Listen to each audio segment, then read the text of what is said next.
It's Clark and Perry on the case. Da-na-na-na. Clark and Perry do what it takes. Da-na-na-na. Clark and Perry investigate. The activities and interests of local artists in the Windy City's finest throughout both Lethbridge and Medicine Hat, Alberta. Available on TELUS Optic TV on demand, VidFlex, YouTube, and more for limited time only. Terms and conditions apply. Da-na-na-na. Another approach, and this is I'm drawing on my drawing class, which I did take 9 years ago. So my theory and understanding might be a bit hazy, but I think this approach is somewhat similar to the automatic art process of some of the surrealists, where their kind of aim for some of their work was to not let your conscious mind get in the way of the act of creating, where at the beginning, and I have a piece in my basement which was kind of like an in-depth study of this. Really the goal is to, in a way, subconsciously put down lines, and you don't need to have like a forward-thinking reason for why you're doing it. It's just putting lines down in the way that feels intuitively right for the time being. And then after that, once you have that skeleton or that substrate down, you can then sort of imbue it with meaning, or in a way, let whatever meaning that is kind of intrinsically in your lines emerge in a way that like you're kind of in a dialogue with what you're putting down, and you're not like imposing a vision onto what you're creating. I love that. And so if we were to try and do that right now, I'm trying to think maybe what would be the meaning that you're maybe getting from what you're doing or what I'm doing. And then, So and when I say meaning, I don't necessarily mean like a concrete meaning where it's like these lines are meant to symbolize like my internal struggle with X. Like I think a meaning can be something as simple as like almost like an implicit rule set or a game, where it's like the meaning is that I've drawn this like square, and I think the meaning is that there's a line that's curving out of the square, it's leaking out. So now the game is like, what are interesting ways that like non-rigid geometric lines can escape from the square? And then I think meaning can mean something like that, more nebulous or absolutely. Okay. So it doesn't have to be like a concrete idea. It can just be a concept or a rule or something. Interesting. I don't know what that would be for mine. I got a lot of kind of wispy lines here, so maybe I'll just lean into that maybe.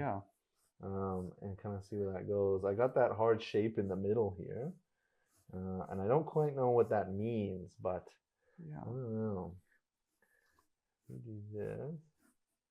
I don't know what this is. Maybe I'm gonna add another concrete shape right here. I'm gonna do a triangle. For whatever reason, that is what's speaking to me right now. And so with these kind of projects, like, when do you know that they're done, or don't you, or is it you come back to it over? I think, man, there's that well-worn adage in art, and who's it attributed to? Is it Picasso, or I don't know who actually, but it was that, I'm sure you've heard it, where it's like great art is never finished, it's simply abandoned.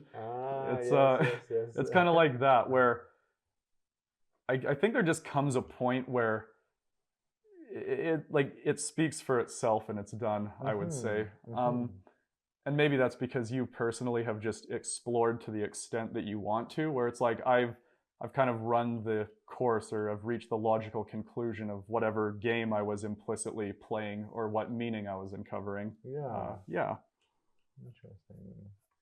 So we could, in theory, be done these already. We could abandon these right now. Exactly. And once again, I think about some of the striking simplicity, apparent simplicity of, we'll say, like a Mark Rothko painting, where it on the surface looks like maybe just like a few different stripes of color. And in a way, like, it's stunningly simple, but first of all, to achieve such a striking effect with that specific richness of color, as it turns out, like, the chemistry and the technique in the application could sometimes take him like years to achieve. But in a way, but I said it's like kind of tricky, because it's that much work for a fairly, like, on the surface, like, simplistic outcome. But then also, like, it's something where like his work can like fascinate people, you know, for I guess decades after the fact. Yeah. But I mean, yeah, sorry not to get too out there, but no, get out there. I love it. It's awesome. Yeah, it kind of reminds me of like this idea of like what's the phrase? It's kind of like the more you know, or like knowledge is a burden almost sometimes. But in in the case that you just spoke to, it's kind of like if you know about the techniques, you can see how much work and time might have gone into it. Whereas somebody that knows nothing about like the techniques, it looks very simple and like it didn't take very long. And so it's that kind of like splits people, or it's kind of like I don't know. I know where it's almost like having knowledge of the process it took to create it then informs your, I guess, like your interpretation or your reaction to the art. Absolutely, yeah. And I mean, this is the funny thing where you'll often hear those kind of like derisive comments from people who maybe aren't that, you know, like into art, or they're quite dismissive or hostile towards it, where often it would be said of Picasso's work or something like a Mark Rothko painting where it's like a few bands of color. It's like, oh, well, like this is worth hundreds of thousands of dollars. Like I could have painted this. My child could have made this. And it's like, well, first of all, like the amount of like technique and skill and what's going on there is very misleading. Like there's a lot more going on than you may think, actually. And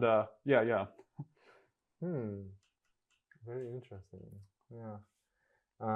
So I'm running with the lines here. I noticed, do you have some like blurring going on there, or is that just smudging? Oh yeah, no, it's smudging. And actually, oh man, one of my huge pet peeves in art is smudging. So often what I'll do is that I'd get a second piece of paper, and it's just to like protect what I'm putting down. Interesting. Yeah. But you know what, in this case, you know, just to roll with it and everything, it was unintentional, but you know, you can then deliberately lean into just it. Kind of lean into it, hey? Yeah.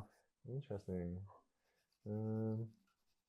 Yeah, I got a lot of wispy lines going on, and I do not know what this is turning into, but it kind of reminds me of like Medusa or hair. Yeah. Or... It almost reminded me of like maybe like the tendrils of a jellyfish or something, you know? Jellyfish, I love it. And then there's just like these blocks going on. And I don't know why, but I'm here for it, you know? Yeah. And I guess another question here for you would just be like, for drawing, let's say, what would be like your kind of top tips for somebody hoping to like get into it? I mean, I'm not gonna lie, I think grab a piece of printer paper personally and a HB pencil, even if you know now that there are multiple kinds, and just draw some shapes. But what would be your kind of tips or biggest tricks? Thing? Just getting into it, or I guess the biggest thing, in a way, like I think it would be to like not be too intimidated by art, because obviously art can be like a scary, daunting thing, and especially I'd say maybe in a Western context, there's this mentality where to do art, it's like it has to be good in some way, and whatever good means, right? And maybe in this day and age as well, where with social media and everything, if you go on Instagram and look up art, you can have instantly like hundreds of thousands of images from incredibly talented artists. And I think maybe one of the most disastrous things like an earlier aspiring artist can do, or even somebody who wants to try to do art, is to think, oh, well, like, I'm not good at it, and like, look how good these people are, there's no point in trying. And I would say like, no, like definitely like art, it is open to everybody, and the beautiful thing is that anybody can do it. And so I think, it would just be to like not be intimidated, and to also not be too preoccupied with the outcome of what you're drawing, because a lot of it just comes down to practice. Like the first even like few hundred things you draw might not be good in a, I guess, like qualitative or objective sense, but that's not really the point. Like there's a lot going on, I guess, behind your eyes when you're doing art that I would say is infinitely more important than whatever the final set of marks are on a page.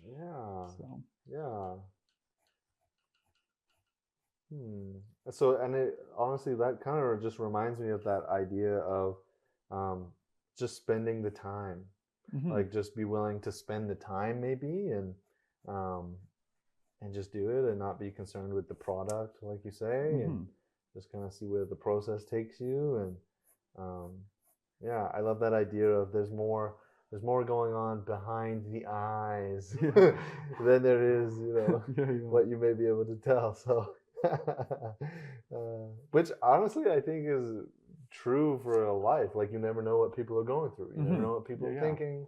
So yeah, just kind of run with it. And yeah. And like, honestly, I kind of feel a story emerging here personally. Yes.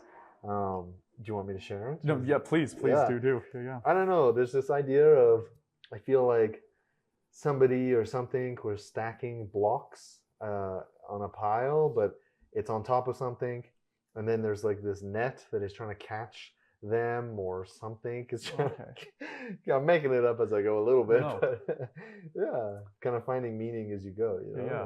Well, and like, I have a lot of thoughts about meaning in art, but I think that's one of like the most beautiful and fascinating aspects of art, where even if when you start out with a process, which may just be to automatically create lines without a large meaning in place, I think as human beings, though, like, invariably you will find like meaning or a narrative does start to emerge. And it's almost something that you actually, while you do it initially, you're not thinking about it. Yeah. Maybe subconsciously, like, you're kind of leaning in one direction. And then there's almost kind of like a nucleation point where your mind kind of like, I'm not going to say it gets it, because in a way there's nothing to get. Like, you're just thinking about things and kind of like trying to like derive meaning from something, your lines. But like, nevertheless, it happens, right? Like, you can't help but to create a narrative or a story or an intention behind what you're drawing. And then that's where, in a way, like, it can't be purely automatic anymore, because now you are thinking about a direction for it, and it will go in that direction. And I'm making maybe potentially more specific kind of lines and structures and stuff. And yeah, for example, even what I just did, it kind of like, now I'm thinking of like, oh, well, this must be like maybe a saddle. And instead of a person sitting on it, it's objects, like these random shapes. And there's something about these lines. I'm also tempted to just like, do you ever play with like the shape of the paper or something? Like, not extensively, but I like that. Yeah, like, because I'm not gonna lie, I think we might kind of be shortly at our time. Oh, okay. So I'm gonna play here, and I'm just gonna kind of actually build a frame instead of drawing a frame. I'm gonna make a frame. Yeah. Oh, I love it. I don't know. I just feel like that might be brilliant. Interesting. Yeah. And then it's kind of interesting, I think, because then you see that the lines go past the frame in my mind, and then I'm like, it kind of speaks to that. There's more going on behind the eyes than you can tell, and so I'm like, there's more going on behind the frame than you can maybe see. So maybe we'll cut off a little bit of this here, so you can't quite see the whole thing.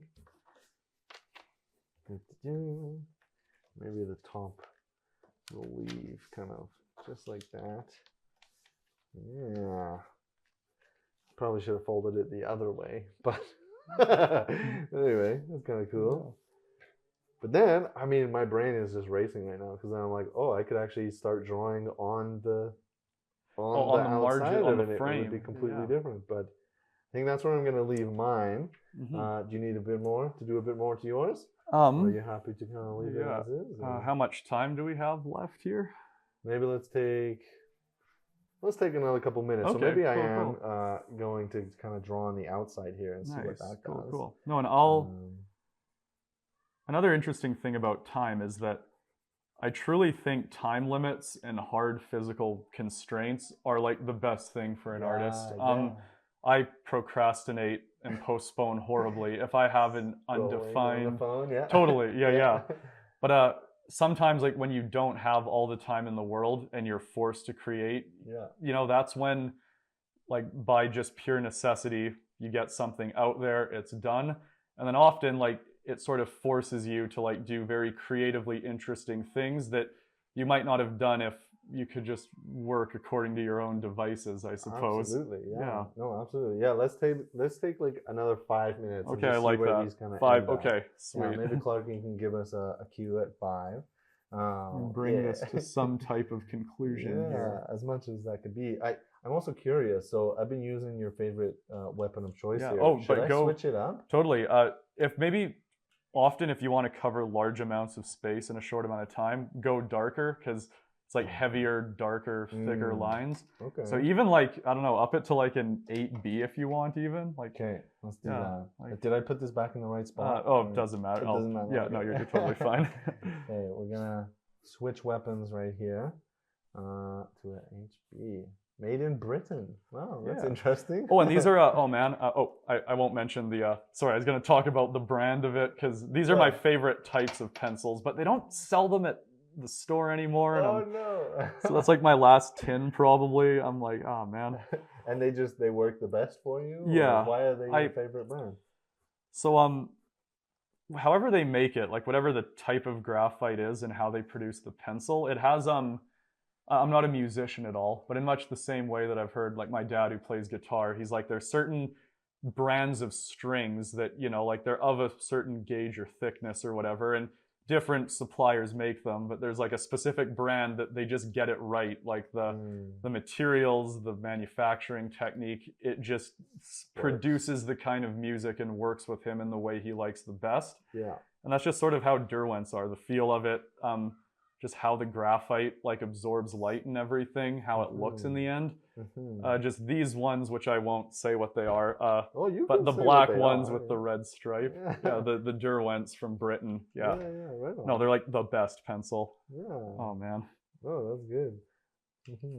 And so honestly, on that note, like again, for somebody if they were trying to get into this, like, do you just got to try a bunch of different stuff to find what works for you, to find that maybe brand or that style or whatever, or and I think at first I would say just to like branch out and kind of like just dive in, but like really at a shallow level, I suppose. Like just go for breadth and not depth. Like try a lot of different mediums, try different subjects.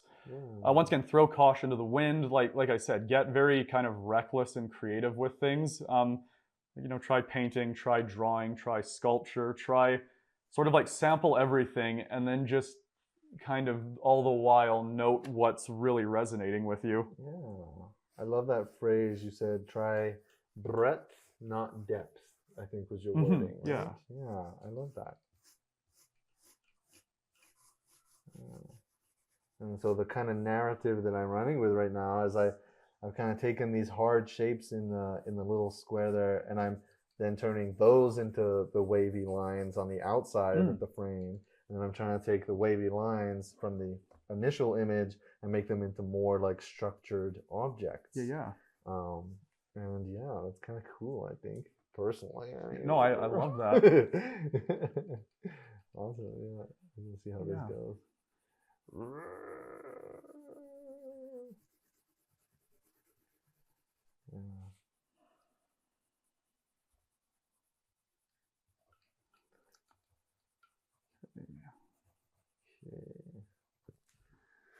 Yeah, and so how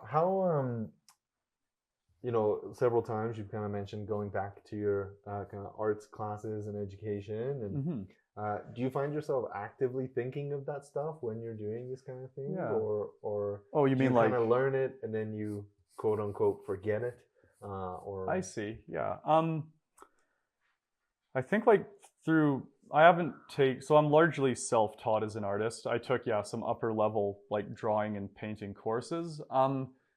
I think what I find myself employing the most from all that is like not specific techniques or anything, but kind of just like creative approaches, I'd say. So like, you know, the whole automatic art thing, which we're ostensibly doing now, was taught to me in Drawing 1, so Art 3010 way back in the day. Yeah, I think so. Like maybe it's all there subconsciously, but when I'm making art, yeah, like I wouldn't say I'm like consciously aware of all of that theory, I would say. Right, yeah. Yeah. Interesting. Okay. How much time we got, Clark? A few minutes or 2 seconds? 1 minute. 1 minute. Okay. Let's speed run this. Okay. Yeah. Cool. I'm like so focusing in. I'm like getting in the zone and like forgetting to ask questions. Yeah. No, sorry. Then I feel like I've been talking your ear off and not focusing on my picture. Oh no, it's all good. Yeah. Where's the kind of narrative of yours? Because I remember your initial game was solid objects, kind of materials leaking from them. Have you continued with that, or just? Yeah, I think what happened is that I started out with that initial premise of like a hard geometric shape with like curvy lines escaping from it. Yeah. I broke out of the 3-dimensional rhombus. I kind of continued that game a little bit.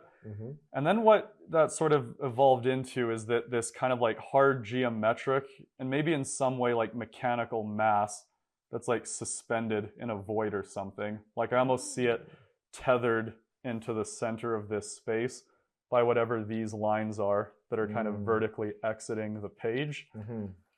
I maybe started to put in something like a cityscape behind it. And in a way, that's me now like consciously putting more of my own deliberate meaning upon to what I was subconsciously building up beforehand with the vague industrial feeling shapes that I put in. Absolutely, yeah. For some reason, it's night above this shape. I think that's what I'm trying to imply with just like the shading. Yeah, no, but that's sort of where I'm at right now. It's not very fully developed. That's okay. It doesn't need to be, right? I think that's kind of the conclusion we were coming to. Sweet. All right, I feel like our time is coming to a close here. Yeah.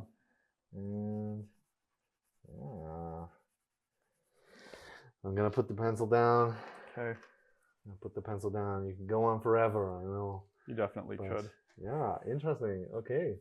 Yeah. So I think let's give each of these a nice little feature here. So this is my receipt for our time together. Yeah. And I think it is very much time well spent. I'm happy that I played with the paper itself. And yeah, I like that idea of finding a game with the shapes or the lines and just running with it. And yeah, I think that's interesting. So give that a nice little close-up feature and people can run with whatever meaning they want. Yeah, and what did you have? Yeah. So here's what I came up with. Like I said, some type of mechanical, industrial, geometric form suspended in a void. And that's as far as it's come so far. And I love that you actually, because I remember you used the pencil like to differentiate the and I wasn't actually drawing yet, but then I turned it into part of the drawing. I guess. Integrated it. And in a way, I think maybe that wound up informing this industrial feel. Because then I'm like, well, if there's an industrial mass here, that could be like smoke coming out of like a smokestack or something. Absolutely, so I worked that in, I guess. Yeah.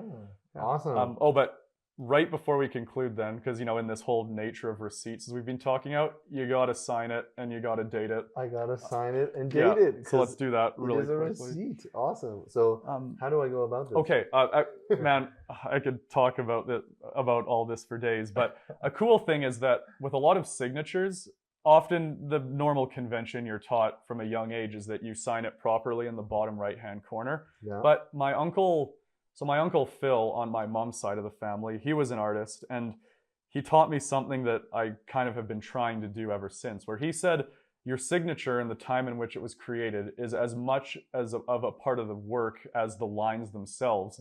So what he'd often do is that he wouldn't sign it in the corner. He would insert his own signature somewhere in the piece. So for me, like, I'll see something. So when I'm drawing portraits, I'll often, like, if there's kind of an interesting ruffle on the figure's sleeve, I'm like, maybe like I'll work the date and my name into there. Yeah. So in this way, whatever this kind of curved line is, I think I kind of like also not keeping it totally straight where it's going to follow the curve. So oh, curves. I love that. I got a lot of curves in mind. Totally. Yeah. So I'm going to actually go with that.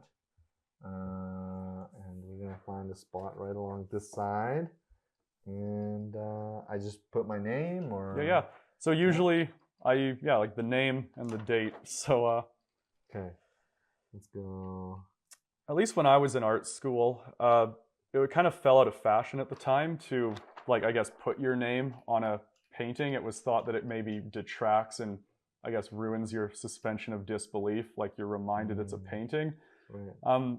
I've always just liked to sign and date things, so. Yeah, no. I'm trying to... Yeah. It's honestly, there's something very human about it. I mean, back, that brief conversation about AI. Yeah. I imagine how would an AI sign a piece of artwork? Like who makes that? So I think it's actually kind of fitting to put your name on it in some regards. But I think it's also valid to want to keep the suspension of disbelief going and whatnot. But what is the date? You just put the year or? Yeah, usually just like, it's like the month, day, year. Okay, yeah. Okay. August 3rd. Which is scary that it's already halfway through the summer. Yeah. Awesome. So I kind of put my signature on there. I tried to keep the J a little bit wispy with the lines. I like that. Just because. But yeah, and that is now an official receipt of our time together, and I really love that. And you've got yours on there as well. Yep. Awesome. Okay. That is all the time we have for today. So thank you so much for meeting with us and showcasing your art and everything. And yeah, any final words? If not, that's totally okay. No, I just think thank you so much for talking about art, and it was time well spent. So it really was. Yeah, thank you so much. So on that note, this is the Windy City's finest. He's Clark. I'm Perry, and this has been Eli Dueck. Yeah. See ya. It's Clark and Perry on the case. Clark and Perry do what it takes. Clark and Perry investigate. The activities and interests of local artists in the Windy City's finest throughout both Lethbridge and Medicine Hat, Alberta. Available on TELUS Optic TV on demand, VidFlex, YouTube, and more for limited time only. Terms and conditions apply.